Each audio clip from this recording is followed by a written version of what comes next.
DVಜಿಯವರ ಜ್ಞಾಪಕ ಚಿತ್ರಶಾಲೆ. ಸ್ವಾತಂತ್ರ್ಯ ಪೂರ್ವದ ರಾಜ್ಯ ವ್ಯವಸ್ಥೆ. ಹಿಂದೂ ಜನದ ಕಾಲಮಾನದಲ್ಲಿ 60 ವರ್ಷಗಳ ಕಾಲ ವಿಸ್ತಾರವು ಒಂದು ಪರ್ಯಾಯ ಎಂದು ಗಣನೆ. ಪ್ರಭವ ಸಂವತ್ಸರದ ಮೊದಲಿನಿಂದ ಅಕ್ಷಯ ಸಂವತ್ಸರದ ಕಡೆಯವರೆಗೆ 60 ವರ್ಷಗಳ ಒಂದು ಕಾಲಮಾನ. ಈ 60 ವರ್ಷಗಳನ್ನು ಕಾಲಪುರುಷನ ರಥಚಕ್ರದಲ್ಲಿರುವ 60 ಅರಗಳೆಂದು ಭಾವಿಸಬಹುದು. ಪ್ರಭವದಿಂದ ಮತ್ತೆ ಪ್ರಭವದವರೆಗೆ ಈ ಚಕ್ರದ ಒಂದು ಆವರ್ತ, ಅಥವಾ ವಿಭವದಿಂದ ವಿಭವಕ್ಕೆ, ಶುಕ್ಲದಿಂದ ಶುಕ್ಲಕ್ಕೆ, ಹೀಗೆ 60 ಸಂವತ್ಸರಗಳ ಆವರ್ತವೇ ಷಷ್ಠಬ್ದಿ.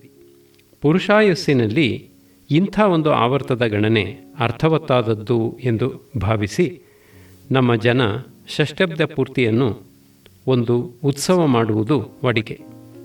ಮೈಸೂರಿನ ಸುವರ್ಣಯುಗ. ಮೈಸೂರಿನ ಚರಿತ್ರೆಯಲ್ಲಿ ಅಂಥ ಷಷ್ಠಬ್ದ ಪರ್ಯಾಯವೊಂದು ಮುಗಿದು ಇಂದಿಗೆ 30 ವರ್ಷಗಳಾಗುತ್ತಾ ಬಂದಿದೆ. ನನ್ನ ತಿಳುವಳಿಕೆಯಲ್ಲಿ ಆ 60 ವರ್ಷಗಳನ್ನು 1881 ವಿಕ್ರಮ ಸಂವತ್ಸರದಿಂದ 1940 ವಿಕ್ರಮ ಸಂವತ್ಸರದವರೆಗೆ ಒಂದು ಸುವರ್ಣಯುಗವೆಂದು ಉಲ್ಲೇಖಿಸುವುದು ಉತ್ಪ್ರೇಕ್ಷೆಯಾಗಲಾರದು. ಇಂಡಿಯಾ ದೇಶದ ಕಥೆಯನ್ನು ಸ್ಥೂಲವಾಗಿ 2 ಯುಗಗಳೆಂದು ವಿಭಾಗಿಸಬಹುದು.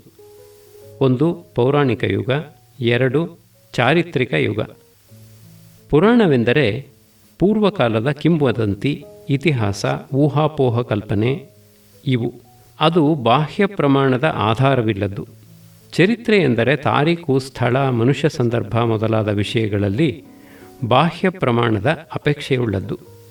ಪೌರಾಣಿಕ ಯುಗವನ್ನು ಪ್ರಾಚೀನ ಯುಗವೆಂದು, ಚಾರಿತ್ರಿಕ ಯುಗವನ್ನು ವರ್ತಮಾನ ಯುಗವೆಂದು ಸಂಕೇತ ಮಾಡಿಕೊಳ್ಳಬಹುದು.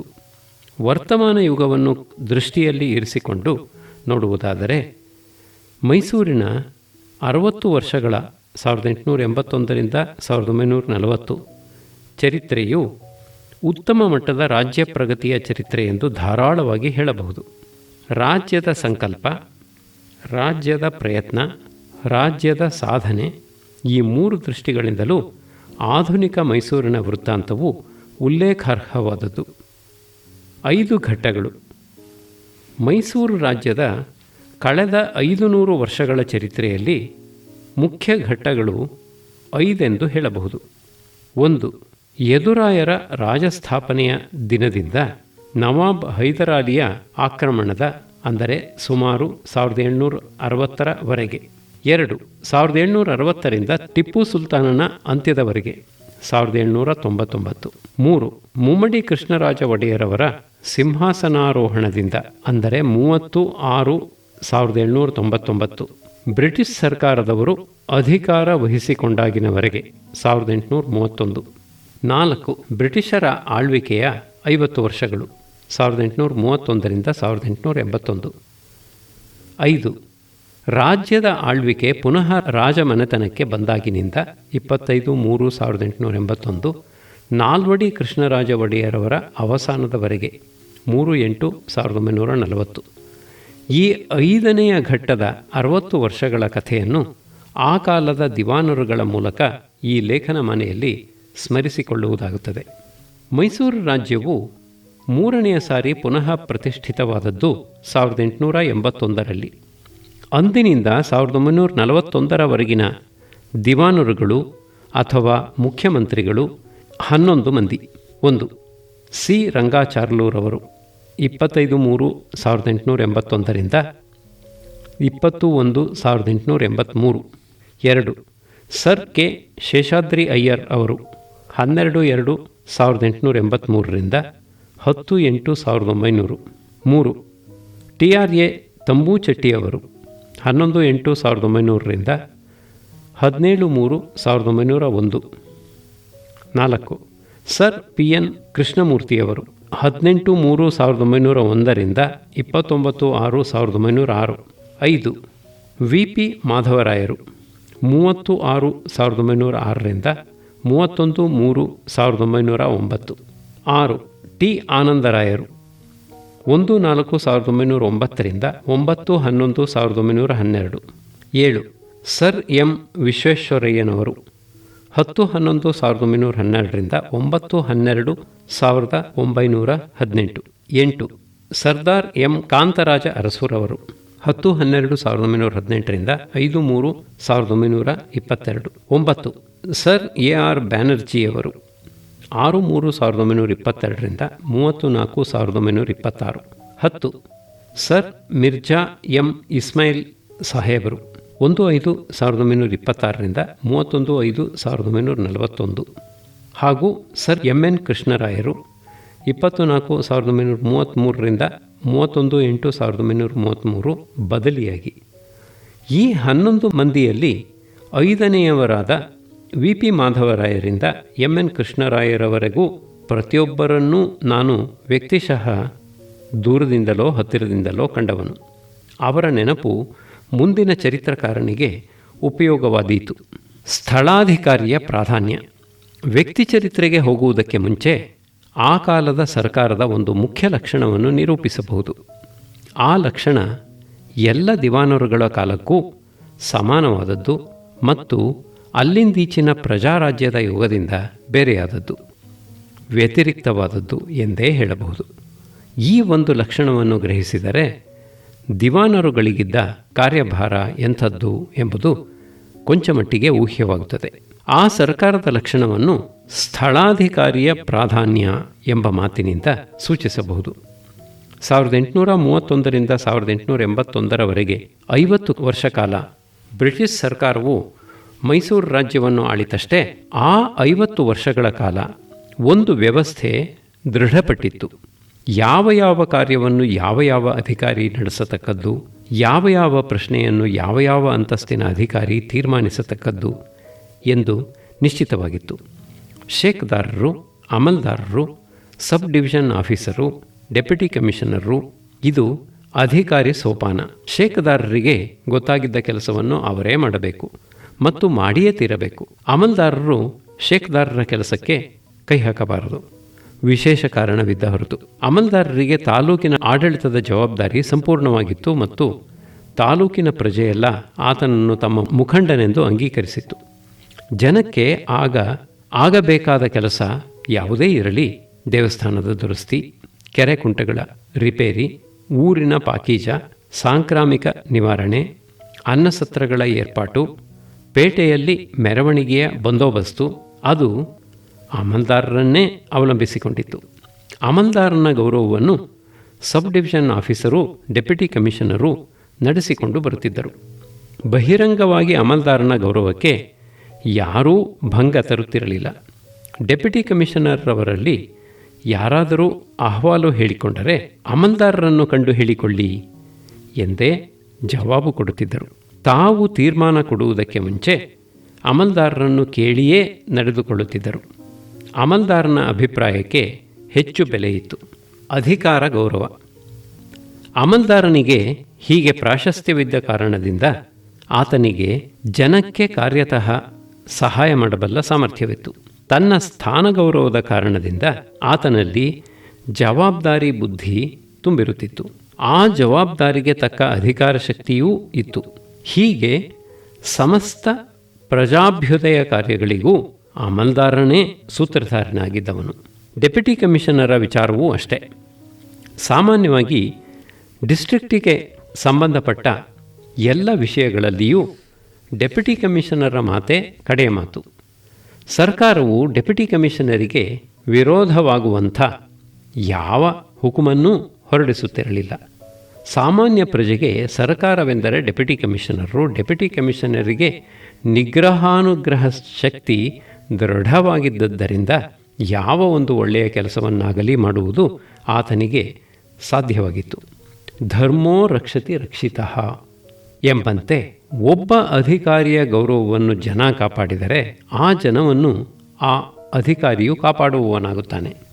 ಆ ಗೌರವವು ಆ ಅಧಿಕಾರಿಗೆ ಪ್ರಜೋಪಕಾರಕ ಶಕ್ತಿಯನ್ನು ಕೊಡುತ್ತದೆ. ಹೀಗೆ ಸ್ಥಳೀಯ ಅಧಿಕಾರಿಯ ಗೌರವ ಸಾಮರ್ಥ್ಯಗಳನ್ನು ಹಿಂದಿನ ಜನ, ಆಗಿನ ಸರ್ಕಾರವೂ ಆಗಿನ ಪ್ರಜೆಯೂ ನಡೆಸಿಕೊಂಡು ಬಂದರು. ಶೈಥಿಲ್ಯದ ಪ್ರಾರಂಭ. ಈ ತತ್ವಕ್ಕೆ ಈಗ ಊನ ಬಂದಿದೆ.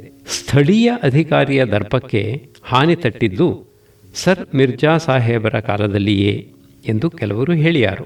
ಅದು ಪೂರ್ತಿ ನಿರಾಧಾರವಾದ ಆಕ್ಷೇಪಣೆ ಎಂದು ನಾನು ಹೇಳಲಾರೆ. ಪ್ರಜಾಪ್ರಮುಖರೆನ್ನಿಸಿಕೊಂಡವರು ಮಿಸುಕಿದರೆ ದಿವಾನರಲ್ಲಿ ಹೋಗುವುದು, ಸ್ಥಳೀಯ ಅಧಿಕಾರಿಗಳ ಮೇಲೆ ಚಾಡಿ ಹೇಳುವುದು, ಒಂದೊಂದು ಸಂದರ್ಭದಲ್ಲಿ ಸ್ಥಳೀಯ ಅಧಿಕಾರಿಗಳ ಅಭಿಪ್ರಾಯವನ್ನು ವಿಚಾರಿಸದೆಯೇ ಸರಕಾರ ಹುಕುಂ ಹೊರಡಿಸುವುದು, ಇದು ಆಗ ಕೊಂಚ ಮೊದಲಾಯಿತು.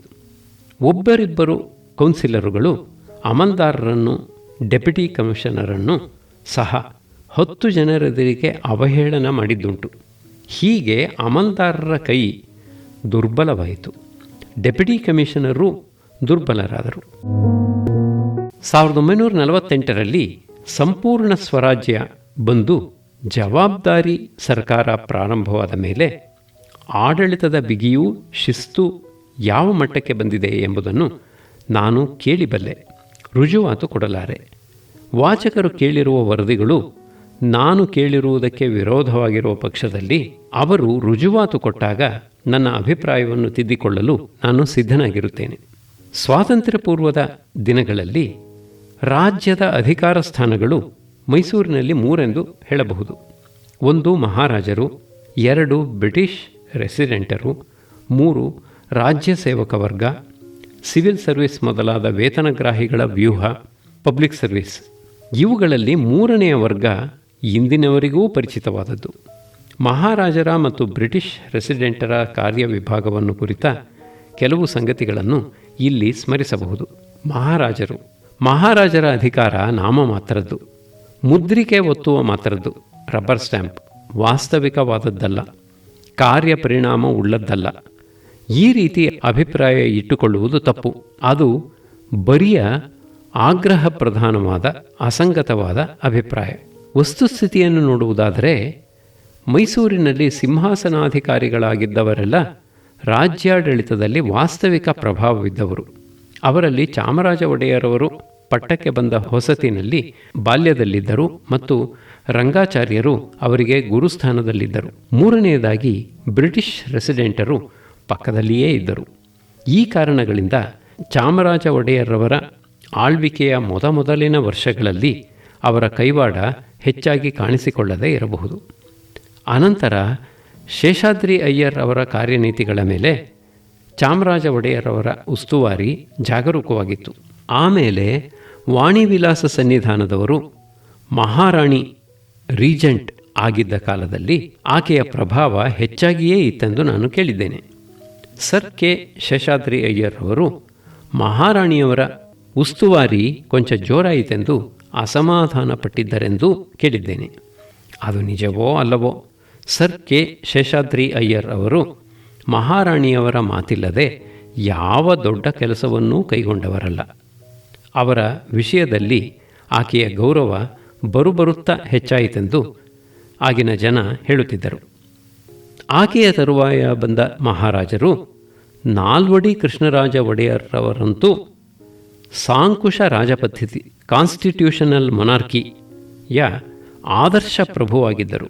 ಅವರು ಪ್ರತಿಯೊಂದು ಮುಖ್ಯವಾದ ವಿಷಯದಲ್ಲಿಯೂ ಸ್ವತಃ ಪರಾಮರ್ಶೆ ನಡೆಸುತ್ತಿದ್ದರು. ಪ್ರಜಾಪ್ರತಿನಿಧಿ ಸಭೆಯಲ್ಲಿಯೂ ಶಾಸನ ಸಭೆಯಲ್ಲಿಯೂ ಆಗುತ್ತಿದ್ದ ಟೀಕೆಗಳನ್ನೂ ಚರ್ಚೆಗಳನ್ನೂ ಕುತೂಹಲದಿಂದ ನೋಡಿ ಪ್ರಜಾಭಿಪ್ರಾಯದ ದೃಷ್ಟಿ ಯಾವ ದಿಕ್ಕಿಗೆ ಸಾಗುತ್ತಿದೆ ಎಂಬುದನ್ನು ಕಂಡುಕೊಳ್ಳುತ್ತಿದ್ದರು. ದೇಶ ಸಂಚಾರ ಮಾಡಿ ಸ್ಥಳ ಪ್ರಮುಖರೊಡನೆ ಮಾತುಕತೆ ನಡೆಸಿ ಸಾರ್ವಜನಿಕ ವಿದ್ಯಮಾನವನ್ನು ತಿಳಿದುಕೊಳ್ಳುತ್ತಿದ್ದರು. ಮಹಾರಾಜರು ಬಹುಶಃ ಚಿತ್ರದುರ್ಗದ ಬಳಿಯೋ ಬಾಬಾ ಬುಡನ್ಗಿರಿ ಬಳಿಯೋ ಪ್ರವಾಸ ಮಾಡುತ್ತಿದ್ದಾಗ ಒಂದು ಬೆಟ್ಟದ ಮೇಲಿನ ಒಂದು ದೇವಾಲಯಕ್ಕೆ ಹೋಗಿ ದೇವರ ದರ್ಶನ ಮಾಡಿ ಹಿಂದಿರುಗುವಾಗ ಎದುರಿಗಿದ್ದ ಗುಡ್ಡದ ಬಂಡೆಯ ಮೇಲೆ ದಪ್ಪ ಅಕ್ಷರಗಳಲ್ಲಿ ಕರಿಯ ಬಣ್ಣದಲ್ಲಿ ಬರೆದಿದ್ದ ಈ ಪಂಕ್ತಿಗಳನ್ನು ಕಂಡರಂತೆ. ರಾಜ ಬಾಲನಾಯಕ, ಮಂತ್ರಿ ಊಟನಾಯಕ, ಸಚಿವ ಸರ್ದಾರ್ ನಾಯಕ, ರಾಜ್ಯ ಅನಾಯಕ, ನೀನೇ ನೋಡೋ ವಿನಾಯಕ. ಇಂಗ್ಲೆಂಡಿನ ಚರಿತ್ರೆಯಲ್ಲಿ ಜೂನಿಯಸ್ ಎಂಬ ಕೃತಕ ಅಂಕಿತದಿಂದ ಒಬ್ಬಾತ ಲೇಖನಗಳನ್ನು ಬರೆದು ಪ್ರಸಿದ್ಧಪಡಿಸುತ್ತಿದ್ದನಂತೆ. ಆತನು ಯಾರೆಂಬುದು ಈ ಹೊತ್ತಿನವರೆಗೂ ತಿಳಿದು ಬಂದಿಲ್ಲ. ಅದೇ ರಾಷ್ಟ್ರಕ ಮನೋವೃತ್ತಿ, ಪಬ್ಲಿಕ್ ಸ್ಪಿರಿಟ್. ಹೀಗೆ ಮಹಾರಾಜರಿಗೆ ಪ್ರಜೆಯ ಮನಸ್ಸನ್ನು ತಿಳಿದುಕೊಳ್ಳಲು ಅನೇಕ ಮಾರ್ಗಗಳಿದ್ದವು. ಆ ಮಾರ್ಗಗಳಲ್ಲಿ ಅವರು ತಿಳುವಳಿಕೆಯನ್ನು ಸಂಪಾದಿಸಿಕೊಂಡು ತಮ್ಮ ಮಂತ್ರಿಮಂಡಲ ಮಾಡಿದ ಸಲಹೆಗಳಿಗೂ ಸೂಚನೆಗಳಿಗೂ ಬೆಲೆ ಕಟ್ಟಲು ಸಮರ್ಥರಾಗಿದ್ದರು. ತಮ್ಮ ಸರ್ಕಾರ ಸಂಕಲ್ಪಿಸಿದ್ದ ಕಾರ್ಯ ತಮ್ಮ ಜನಕ್ಕೆ ಎಷ್ಟು ದೂರ ಸಮ್ಮತವಾಗಬಲ್ಲದು, ಎಷ್ಟು ದೂರ ಹಿತಕರವಾಗಬಹುದು ಎಂಬುದನ್ನು ತಮ್ಮ ಮನಸ್ಸಿನಲ್ಲಿ ನಿರ್ಣಯಿಸಿಕೊಂಡು ಮಂತ್ರಿಗಳಿಗೆ ಆಗಾಗ ಸೂಚನೆ ಮಾಡುತ್ತಿದ್ದರು ಮತ್ತು ಸರ್ಕಾರ ಮಾಡಿದ ಶಿಫಾರಸುಗಳಿಗೆ ಅಷ್ಟಿಷ್ಟು ತಡೆ ಹಾಕುತ್ತಿದ್ದರು. ಈ ತಡೆಯ ಭಯ ಮಂತ್ರಿಮಂಡಲಕ್ಕೆ ಇದ್ದುದರಿಂದ ಅದು ಬಹು ಜಾಗರೂಕವಾಗಿರುತ್ತಿತ್ತು. ಯಾವ ಸಭೆಯಲ್ಲಿ ಆದ ಟೀಕೆ, ಯಾವ ಪತ್ರಿಕೆಯಲ್ಲಿ ಆದ ವ್ಯಾಖ್ಯಾನ ಮಹಾರಾಜರ ಗಮನಕ್ಕೆ ಬಂದು ಅವರು ಅದರಿಂದ ಅಸಮಾಧಾನ ಪಟ್ಟಾರೋ ಎಂಬ ಭೀತಿ ಮಂತ್ರಿಮಂಡಲಕ್ಕೆ ಸರ್ವದಾ ಇರುತ್ತಿತ್ತು. ಕೃಷ್ಣರಾಜ ಒಡೆಯರವರು ಬರಿಯ ಹೆಸರಿನ ದೊರೆ ಎಂದು ಹೇಳಲಾಗದು. ಅವರು ಗೊತ್ತಾದ ವ್ಯವಸ್ಥೆಗೆ ಒಳಪಟ್ಟವರಾದರೂ ತಮ್ಮ ಮಂತ್ರಿಗಳನ್ನು ಉಲ್ಲಂಘಿಸಿದವರಲ್ಲವಾದರೂ ಪ್ರಭಾವಶಾಲಿಗಳಾದ ಪ್ರಭುವಾಗಿದ್ದರು. ಅದೇ ಕಾನ್ಸ್ಟಿಟ್ಯೂಷನಲ್ ಮೊನಾರ್ಕಿ. ಎಲ್ಲ ಸರ್ಕಾರಿ ಆಡಳಿತಗಳಿಗೂ ಜವಾಬ್ದಾರಿ ಹೊತ್ತವನು ಮಂತ್ರಿ. ಆದರೆ ಆ ಮಂತ್ರಿಯನ್ನು ಎಚ್ಚರಿಸಿ ಹದ್ದಿನಲ್ಲಿ ಇರಿಸುವವನು ಸಿಂಹಾಸನಸ್ಥನಾದ ಪ್ರಭು. ಮೈಸೂರಿನಲ್ಲಿ 1881ರಿಂದ 1948ರವರೆಗೂ ಇದ್ದ ವ್ಯವಸ್ಥೆ ಅಂಥದ್ದು. ರೆಸಿಡೆಂಟ್ ಎಂಬ ಅಧಿಕಾರಿ ಬ್ರಿಟಿಷ್ ಸರ್ಕಾರದ ಪ್ರತಿನಿಧಿ. ಇಂಥ ಅಧಿಕಾರಿ 1881ಕ್ಕೆ ಹಿಂದೆ ಮೈಸೂರಿನಲ್ಲಿ ಇರಲಿಲ್ಲ. ಇತರ ದೇಶೀಯ ಸಂಸ್ಥಾನಗಳಲ್ಲಿ ಒಂದು ದೊಡ್ಡ ಸಂಸ್ಥಾನಕ್ಕಾಗಲಿ ಅಥವಾ ಕೆಲವು ಸಣ್ಣ ಸಣ್ಣ ಸಂಸ್ಥಾನಗಳ ಗುಂಪಿಗಾಗಲಿ ಒಬ್ಬ ಇರುತ್ತಿದ್ದ. ಆತನನ್ನು ಪೊಲಿಟಿಕಲ್ ಏಜೆಂಟ್ ಎಂದೂ ಕೆಲವು ಕಡೆ ಕರೆಯುತ್ತಿದ್ದರು. ರೆಸಿಡೆಂಟನಿಗಿದ್ದ ಕರ್ತವ್ಯಗಳು ಮುಖ್ಯವಾಗಿ 3 ಜಾತಿಯವು. 1. ದೇಶೀಯ ರಾಜರು ಮಾಡಿಕೊಂಡಿದ್ದ ಕೌಲು ಕರಾರುಗಳ ನಿಯಮಗಳನ್ನು ಅವರು ವಿಹಿತ ಕ್ರಮದಲ್ಲಿ ನಡೆಸುತ್ತಿದ್ದಾರೆಯೇ ಎಂದು ನೋಡುವುದು. 2. ರಾಜರ ದರ್ಬಾರು ಪ್ರಜೆಗಳಿಗೆ ಸಮ್ಮತವಾಗಿದೆಯೇ? ರಾಜರು ದೇಶಾಭ್ಯುದಯ ಕಾರ್ಯಗಳನ್ನು ನಡೆಸುತ್ತಿದ್ದಾರೆಯೇ? ಇದರ ಉಸ್ತುವಾರಿ ನೋಡುವುದು. 3. ಬ್ರಿಟಿಷರಿಗೆ ನಷ್ಟವನ್ನಾಗಲಿ ಅಪಾಯವನ್ನಾಗಲಿ ಉಂಟು ಮಾಡುವ ಪ್ರಯತ್ನವೇನಾದರೂ ಸಂಸ್ಥಾನದಲ್ಲಿ ಇದೆಯೇ ಎಂದು ನೋಡುವುದು. ಈ 3 ಪ್ರಶ್ನೆಗಳಿಗೆ ಸಂಬಂಧಪಟ್ಟ ಸಂಗತಿಗಳನ್ನು ತಿಳಿದು ವೈಸ್ರಾಯ್ ಗವರ್ನರ್ ಜನರಲ್ ಪ್ರಭುವಿಗೆ ಆಗಿಂದಾಗ್ಗೆ ವರದಿ ಸಲ್ಲಿಸುವುದು ರೆಸಿಡೆಂಟನ ಕರ್ತವ್ಯವಾಗಿತ್ತು. ಆ ಅಧಿಕಾರಿ ಈ ಕರ್ತವ್ಯವನ್ನು ನೆರವೇರಿಸುವ ನೆವದಿಂದ ಮಹಾರಾಜರ ಸರ್ಕಾರಕ್ಕೆ ಮನಸ್ವಿಯಾಗಿ ಪ್ರಶ್ನೆ ಹಾಕುವುದು, ಅಧಿಕ ಪ್ರಸಂಗಿತನ ತೋರಿಸುವುದು, ಸಾರ್ವಭೌಮ ಸರ್ಕಾರಕ್ಕೆ ಚಾಡಿ ಬರೆಯುವುದು ಅಪರೂಪವಾಗಿರಲಿಲ್ಲ. ಮಹಾರಾಜರಿಗೂ ಅವರ ಅಧಿಕಾರಿಗಳಿಗೂ ಸ್ನೇಹ ಸಹಾಯಗಳನ್ನು ನೀಡುತ್ತಿದ್ದ ರೆಸಿಡೆಂಟರುಗಳೂ ಆಗಾಗ ಇರುತ್ತಿದ್ದರು. ಆದರೂ ಆಕ್ಷೇಪಣೆ ಮಾಡುವವರು, ಹೆದರಿಸುವವರು ಸಾಮಾನ್ಯ ಎಂದು ಹೇಳಲೇಬೇಕು. ಇಂಥ ಬ್ರಿಟಿಷ್ ಅಧಿಕಾರಿಗಳಲ್ಲಿ ಉಪಸರ್ಪಣೆ ಮಾಡಿಕೊಂಡು ಕ್ಷುದ್ರ ವಿಚಾರ ಹೇಳಿ ತಮ್ಮ ಕಾರ್ಯಗಳನ್ನು ಗಿಟ್ಟಿಸಿಕೊಳ್ಳುತ್ತಿದ್ದ ದೇಶೀಯ ಜನರೂ ಅಪರೂಪವಾಗಿರಲಿಲ್ಲ. ವಾರಕ್ಕೊಂದು ಸಲ ತಪ್ಪದೆ ರೆಸಿಡೆಂಟನಿಗಾಗಲಿ ಆತನ ಆಪ್ತರಿಗಾಗಲಿ ಭೇಟಿ ಕೊಡುವ ಚಾಡಿಕೋರರು ಬೆಂಗಳೂರಿನಲ್ಲಿಯೂ ಇದ್ದರು. ಇಂಥ ಕ್ಷುಲ್ಲಕರನ್ನು ನಿರ್ವಹಿಸುವುದು ಮೈಸೂರಿನ ದಿವಾನರಿಗಿದ್ದ ಒಂದು ಹೇಳಲಾಗದ ಮುಜುಗರ. ವಿಶ್ವೇಶ್ವರಯ್ಯನವರ ಧೀರ ವರ್ತನೆ. ಈ ಕಷ್ಟ ಕೊನೆಗೊಂಡು ದಿವಾನರು ಧಾರಾಳವಾಗಿ ಉಸಿರಾಡುವಂತಾದದ್ದು ವಿಶ್ವೇಶ್ವರಯ್ಯನವರ ಕಾಲದಲ್ಲಿ. ಕ್ಷುಲ್ಲಕ ಜನರಿಗೆ ಆಗ ಅವಕಾಶ ಸಿಕ್ಕಲಿಲ್ಲ ಮತ್ತು ವಿಶ್ವೇಶ್ವರಯ್ಯನವರಿಗೆ ಎಲ್ಲ ಕಡೆಯೂ ಸಲ್ಲುತ್ತಿದ್ದ ಮನ್ನಣೆ, ಪ್ರೆಸ್ಟೀಜ್, ಯಶಸ್ಸುಗಳು ಅವರಿಗೆ ವಜ್ರ ಕವಚವಾಯಿತು. ಯಾವ ರೆಸಿಡೆಂಟನೂ ಯಾವ ಬ್ರಿಟಿಷ್ ಅಧಿಕಾರಿಯೂ ಅವರ ವಿಷಯದಲ್ಲಿ ಸಲಿಗೆ ತೆಗೆದುಕೊಳ್ಳುತ್ತಿರಲಿಲ್ಲ. ಎಲ್ಲರೂ ಅವರಿಗೆ ಹೆದರಿ ನಡೆಯುತ್ತಿದ್ದರು. ಮೈಸೂರು ಅರಮನೆಯ ವರ್ಷವರ್ಧಂತಿಯ ದರ್ಬಾರಿನಲ್ಲಿಯೂ ದಸರಾ ದರ್ಬಾರಿನಲ್ಲಿಯೂ ಒಂದು ವಿಶೇಷ ನಡೆಯುತ್ತಿತ್ತು. ಎಲ್ಲ ದೇಶೀಯ ಜನರು ಸಭಾಮಂಟಪದಲ್ಲಿ ಪದ್ಮಾಸನ ಹಾಕಿ ಮಂಡಿಸುತ್ತಿದ್ದರು. ಯುರೋಪಿಯನ್ ಜನರು ಮಾತ್ರ ಕುರ್ಚಿಯನ್ನು ಅಲಂಕರಿಸುತ್ತಿದ್ದರು. ಹೀಗೆ ನಡೆಯುವುದಾದರೆ ತಾವು ದರ್ಬಾರಿಗೆ ಬರತಕ್ಕವರಲ್ಲವೆಂದು ವಿಶ್ವೇಶ್ವರಯ್ಯನವರು ಸ್ಪಷ್ಟವಾಗಿ ತಿಳಿಸಿಬಿಟ್ಟರು. ಅದರ ಮೇಲೆ ಪರಂಗಿ ಜನ ಹೇಳಿದರು, ನಾವು ಶರಾಯಿ ತೊಟ್ಟು ಬರುವವರು, ನಮಗೆ ಪಂಚಧೋತ್ರಗಳ ಅಭ್ಯಾಸವಿಲ್ಲ, ಉತ್ತರೀಯ ನಮ್ಮ ಸಂಪ್ರದಾಯವಲ್ಲ, ನಮ್ಮ ಉಡುಪಿಗೆ ತಕ್ಕ ಪೀಠ ಕುರ್ಚಿ.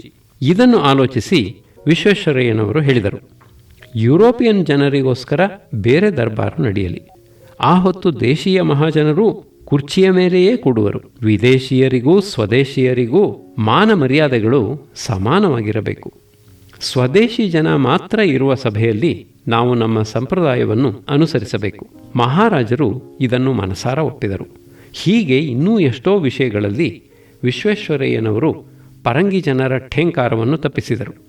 ಅವರ ಕಾಲದಲ್ಲಿ ಬಂದ ರೆಸಿಡೆಂಟರು ಈ ಮಹನೀಯನ ಮನೋಗತವನ್ನು ಕಂಡುಕೊಂಡು ನಮ್ರರಾದರು. ಬ್ರಿಟಿಷ್ ರೆಸಿಡೆಂಟರ ಪಿಶುನ ವೃತ್ತಿ ಅಲ್ಲಿಗೆ ಮುಗಿಯಿತು. ಅಲ್ಲಿಯವರೆಗೂ ರಾಜ್ಯದ ಉನ್ನತಿ ಅವನತಿಗಳು ಕೊಂಚಮಟ್ಟಿಗಾದರೂ ಬ್ರಿಟಿಷ್ ರೆಸಿಡೆಂಟನ ಪ್ರಭಾವಕ್ಕೆ ಒಳಪಟ್ಟಿದ್ದವು. ಸತ್ವಹೀನರಾದ ದಿವಾನರು ರೆಸಿಡೆಂಟನಿಗೆ ಅಂಜಿ ನಡೆಯುತ್ತಿದ್ದರು. ಸ್ವಪ್ರಯೋಜನವನ್ನು ಇಂಗಿತದಲ್ಲಿ ಇರಿಸಿಕೊಂಡಿದ್ದ ದಿವಾನರುಗಳು ರೆಸಿಡೆಂಟನಿಗೆ ಮುಖೋಲ್ಲಾಸ ಮಾಡಲು ಸಿದ್ಧರಾಗಿದ್ದರು. ದಿವಾನ ಪದವಿ ಹೀಗೆ ಸುಖದ ಹೂವಿನ ಹಾಸಿಗೆಯೇನೂ ಆಗಿರಲಿಲ್ಲ. 2.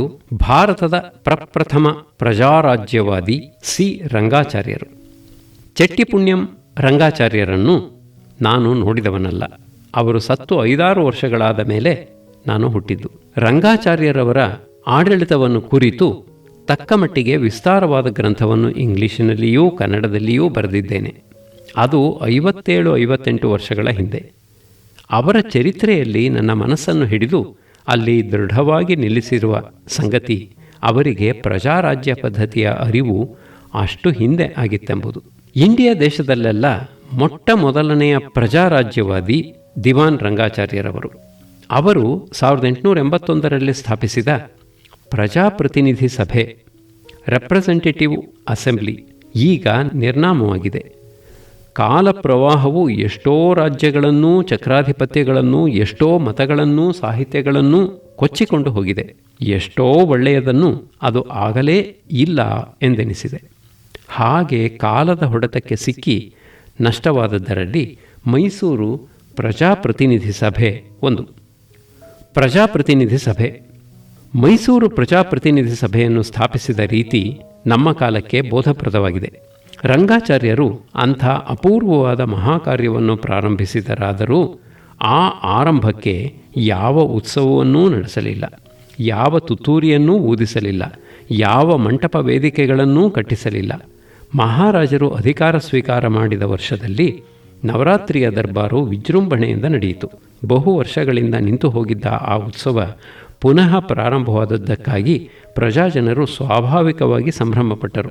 ಆ ಉತ್ಸವದಲ್ಲಿ ಸಂತೋಷಪಡಲು ರಾಜ್ಯದ ಎಲ್ಲ ಭಾಗಗಳಿಂದಲೂ ಪ್ರಮುಖ ಜನರು ಬಂದು ರಾಜಧಾನಿಯಲ್ಲಿ ನೆರೆದಿದ್ದರು. ಆ ಅವಕಾಶವನ್ನು ರಾಜ್ಯ ಹಿತಕ್ಕಾಗಿ ಉಪಯೋಗಿಸಿಕೊಳ್ಳಬೇಕು ಎಂಬ ನಿಮಿತ್ತದಿಂದ ದಿವಾನ್ ರಂಗಾಚಾರ್ಯರು ಆ ಪ್ರಜಾಪ್ರಮುಖರನ್ನು ಕುರಿತು ಅವರೊಡನೆ ಮಾತುಕತೆ ಆಡಿದರು. ಹೀಗೆ ನಿಯಮ ನಿಬಂಧನೆಗಳಿಗೆ ಒಳಪಡದೆ ಸ್ನೇಹ ರೀತಿಯಲ್ಲಿ ಪ್ರಾರಂಭವಾದದ್ದು ಪ್ರಜಾಪ್ರತಿನಿಧಿ ಸಭೆ. ಆ ಮೊದಲನೆಯ ಸಾರಿಯ ಅನಿರ್ಬಂಧ ಸಭೆಯ ಅನುಭವದಿಂದ ಸರ್ಕಾರಕ್ಕೆ ಅನೇಕ ಉಪಯುಕ್ತ ವಿಷಯಗಳು ತಿಳಿದು ಬಂದವೆಂದೂ, ಹಾಗೆ ಪ್ರಜಾಪ್ರಮುಖರು ಸರ್ಕಾರವು ಪದೇ ಪದೇ ಕಲೆತು ವಿಚಾರ ವಿನಿಮಯ ಮಾಡಿಕೊಳ್ಳುವುದರಿಂದ ರಾಜ್ಯಕ್ಕೆ ಲಾಭ ಉಂಟೆಂದೂ, ಸರ್ಕಾರಕ್ಕೂ ಪ್ರಜೆಗೂ ಇರುವ ದೂರವು ಕ್ರಮೇಣ ತೊಲಗಿ ಹೋಗಿ ಸರ್ಕಾರವೂ ಪ್ರಜೆಯೂ ಒಂದೇ ಜೀವನದ 2 ಅನ್ಯೋನ್ಯ ಸಹಕಾರಿಗಳಾದ ಅವಯವ ಮಾತ್ರಗಳೆಂಬ ಭಾವನೆ ಬೆಳೆದು ಬಲಪಡುವುದೆಂದು ಹೇಳಿ, ಆ ಕಾರಣದಿಂದ ಪ್ರಜಾಪ್ರತಿನಿಧಿ ಸಭೆ ಎಂಬುದು ನಿಯತವಾಗಿ ವರ್ಷಕ್ಕೊಮ್ಮೆ ಸೇರತಕ್ಕದ್ದೆಂದು ರಂಗಾಚಾರ್ಯರು ಸರಕಾರದ ಹುಕುಂ ಹೊರಡಿಸಿದರು. ಪ್ರಜಾಪ್ರತಿನಿಧಿಯ ಸಭೆಯ ಯೋಚನೆ ರಂಗಾಚಾರ್ಯರ ತಲೆಯಲ್ಲಿ ಬಹುಕಾಲದಿಂದ ಇದ್ದದ್ದು. ಸಂಸ್ಥಾನವನ್ನು ಮಹಾರಾಜರಿಗೆ ಒಪ್ಪಿಸಿಕೊಡುವ ಸಂದರ್ಭದಲ್ಲಿ ಕೆಲವು ಕರಾರುಗಳನ್ನು ಮಹಾರಾಜರು ಅಂಗೀಕರಿಸತಕ್ಕದ್ದೆಂದು ಬ್ರಿಟಿಷ್ ಸರ್ಕಾರದವರು ಗೊತ್ತು ಮಾಡಿದ್ದರು. ಆ ಕರಾರಿನ ಅಂಶಗಳು ಯಾವುದೆಂದು ಗೊತ್ತು ಮಾಡಲು ಆಗಿನ ಬ್ರಿಟಿಷ್ ಕಮಿಷನರು ಶಿಫಾರಸು ಮಾಡಬೇಕಾಯಿತು. ಕಮಿಷನರ್ ಗಾರ್ಡನ್ ರವರಿಗೆ ರಂಗಾಚಾರ್ಯರು ಕಾರ್ಯದರ್ಶಿಯಾಗಿ ಸಲಹೆಗಾರರಾಗಿದ್ದರು. ಹೀಗೆ ರಂಗಾಚಾರ್ಯರು ತಮ್ಮ ಹಿಂದಿನ ಆಲೋಚನೆಯನ್ನು ಕರಾರುಗಳ ಪಟ್ಟಿಯಲ್ಲಿ ಸೇರಿಸಲು ಅವಕಾಶವಾಯಿತು. ಅದನ್ನು ಸೇರಿಸಿದ್ದು ಈ ಮಾತುಗಳಲ್ಲಿ: ಮೈಸೂರು ಸರಕಾರವು ಪ್ರಜಾಭಿಪ್ರಾಯವನ್ನು ತಿಳಿದುಕೊಳ್ಳುವುದಕ್ಕಾಗಿ ಪ್ರಮುಖ ರೈತರ, ವರ್ತಕರ ಮತ್ತು ಇತರ ಪ್ರಜಾಪ್ರಮುಖರ ಒಂದು ಪ್ರತಿನಿಧಿ ಸಭೆಯನ್ನು ಏರ್ಪಡಿಸತಕ್ಕದ್ದು. ಆದರೆ ಈ ಶಿಫಾರಸನ್ನು ಬ್ರಿಟಿಷ್ ಸರ್ಕಾರವು ತಿರಸ್ಕರಿಸಿತು. ನೇರವಾಗಿ ನಮ್ಮ ಆಡಳಿತಕ್ಕೆ ಒಳಪಟ್ಟ ಬ್ರಿಟಿಷ್ ಇಂಡಿಯಾದಲ್ಲೇ ನಾವು ಮಾಡದಿರುವ ಯೋಚನೆಯನ್ನು ಮೈಸೂರಿನಂಥ ಒಂದು ಅಧೀನ ರಾಜ್ಯದಲ್ಲಿ ಕಾರ್ಯಕ್ಕೆ ತರುವುದೇ? ಅದರ ಪರಿಣಾಮ ಬ್ರಿಟಿಷ್ ಇಂಡಿಯಾದಲ್ಲಿ ಏನಾದೀತು? ಇದು ಅವರಿಗಿದ್ದ ಶಂಕೆ. ಆ ಇಂಗಿತವನ್ನು ರಂಗಾಚಾರ್ಯರು ಗ್ರಹಿಸಿ ಆ ಯೋಚನೆಯನ್ನು ಆಗ್ಗೆ ಕೈಬಿಟ್ಟಂತೆ ಮಾಡಿ ಅನುಕೂಲ ಕಾಲಕ್ಕಾಗಿ ಕಾದಿದ್ದರು. ಅಂಥ ಅನುಕೂಲ ಸಂದರ್ಭ ಬಂದ ಕೂಡಲೇ ಹಿಂದಿನ ಯೋಚನೆಯನ್ನು ಕಾರ್ಯರೂಪಕ್ಕೆ ತಿರುಗಿಸಿದರು. ತಂಬಟೆ ಹೊಯ್ಲಿಲ್ಲ, ವಾದ್ಯದ ಹಲುಬಿಲ್ಲ. ಇಂಥದ್ದನ್ನೇ ಕಾಳಿದಾಸನು ಉದ್ದೇಶದಲ್ಲಿ ಇಟ್ಟುಕೊಂಡಿರಬೇಕು. ಫಲಾನುಮೇಯಾಹ ಪ್ರಾರಂಭಾಹ ಎಂದು ಹೇಳಿದಾಗ ಯಾವ ಪೂರ್ವ ಸಿದ್ಧತೆಯೂ ಇಲ್ಲದೆ, ಯಾರ ಗಮನವನ್ನೂ ಆಕರ್ಷಿಸದೆ, ಕಾಡು ನೆಲದಲ್ಲಿ ಹುಟ್ಟಿದ ಸಸಿಯಂತೆ ಮೊದಲಾದ ಪ್ರಜಾಪ್ರತಿನಿಧಿ ಸಭೆ 60 ವರ್ಷಗಳ ಕಾಲದಲ್ಲಿ ಮಹಾವೃಕ್ಷವಾಗಿ ಬೆಳೆಯಿತು. ದೇಶಹಿತ ಚಿಂತೆ. ರಂಗಾಚಾರ್ಯರು ದಿವಾನರಾಗಿದ್ದದ್ದು 2 ವರ್ಷ ಕೂಡ ಇಲ್ಲ. ಅವರು ರಾಜ್ಯ ಪ್ರಗತಿಯ ಕ್ರಮವನ್ನು ದಿಗ್ಮಾತ್ರ ಸೂಚನೆ ಮಾಡಿದರು. ದೇಶದ ಪ್ರಜಾಶಕ್ತಿಯನ್ನು ಅಭಿವೃದ್ಧಿಪಡಿಸುವುದು, ರಾಜ್ಯದ ಆಡಳಿತದ ಖರ್ಚನ್ನು ತಗ್ಗಿಸಿ ಆರ್ಥಿಕ ಸಂಪತ್ತನ್ನು ಹೆಚ್ಚಿಸುವುದು, ಈ 2 ಅವರ ಎಲ್ಲ ಕಾರ್ಯಕ್ಕೂ ಮೂಲ ಸೂತ್ರಗಳಾಗಿದ್ದವು. ದೇಶದ ಸಂಪದಭಿವೃದ್ಧಿಯ ಚಿಂತೆ ಅವರು ಮದರಾಸು ಸೀಮೆಯಲ್ಲಿ ಇದ್ದಾಗಲೇ ಅವರ ತಲೆಗೆ ಅಂಟಿತ್ತೆಂದು ತೋರುತ್ತದೆ. ವೈನಾಡು ಪ್ರಾಂತದ ಕಾಡುಗಳಲ್ಲಿದ್ದ ಬಗೆ ಬಗೆಯ ಚೌಬೀನೆ ಮರಗಳನ್ನು ಅವರು ಅನುಭವಸ್ಥರಿಂದ ತಿಳಿದುಕೊಂಡು ಆ ಮರಗಳಲ್ಲಿ ಒಂದೊಂದರ ಮಾದರಿಗಾಗಿ ಒಂದಡಿ ಚದರ ಹಲಿಗೆಗಳನ್ನು ಕೊಯ್ಯಿಸಿ ನಯ ಮಾಡಿಸಿ ಅದರಿಂದ ಒಂದು ಬ್ಯೂರೋ ಅಲಮಾರನ್ನು ತಯಾರು ಮಾಡಿಸಿಟ್ಟಿದ್ದರು. ಅದನ್ನು ಅವರ ಮನೆಯಲ್ಲಿ ನಾನು ನೋಡಿದ್ದೆ. ಹಾಗೆಯೇ ಕರ್ಪೂರದ ಮರದ ಪೆಟ್ಟಿಗೆಯೊಂದನ್ನು ಮಾಡಿಸಿದ್ದರು. ನಮ್ಮ ದೇಶದ ಅರಣ್ಯಗಳಲ್ಲಿ ಸಂಪತ್ತು ಅಪಾರವಾಗಿದೆ. ಈ ಸಂಪತ್ತನ್ನು ಉಪಯೋಗಕ್ಕೆ ತಂದುಕೊಳ್ಳಬೇಕೆಂಬುದು ಅವರ ಆಶಯ. ಬೆಂಗಳೂರಿಗೆ ಸಮೀಪದಲ್ಲಿಯೋ ಅಥವಾ ರಾಜ್ಯದಲ್ಲಿ ಬೇರೆ ಕಡೆಯೋ ಬಟ್ಟೆಯ ಕಾರ್ಖಾನೆಗಳನ್ನು ಸ್ಥಾಪಿಸಬೇಕೆಂಬ ಉದ್ದೇಶದಿಂದ ಅದಕ್ಕೆ ಬೇಕಾದ ಯಂತ್ರ ಸಾಧನಗಳ ನಕಾಶೆಯನ್ನು, ಕಟ್ಟಡಗಳ ನಕಾಶೆಯನ್ನು ಬರೆಯಿಸಿದ್ದದ್ದು ಅವರ ಪುಸ್ತಕಗಳ ಮಧ್ಯೆ ಸಿಕ್ಕಿತು. ಹೀಗೆ ರಂಗಾಚಾರ್ಯರು ಆರ್ಥಿಕ ವಿಷಯಗಳಲ್ಲಿ ದೂರಾಲೋಚನಾಶೀಲರಾಗಿದ್ದರು.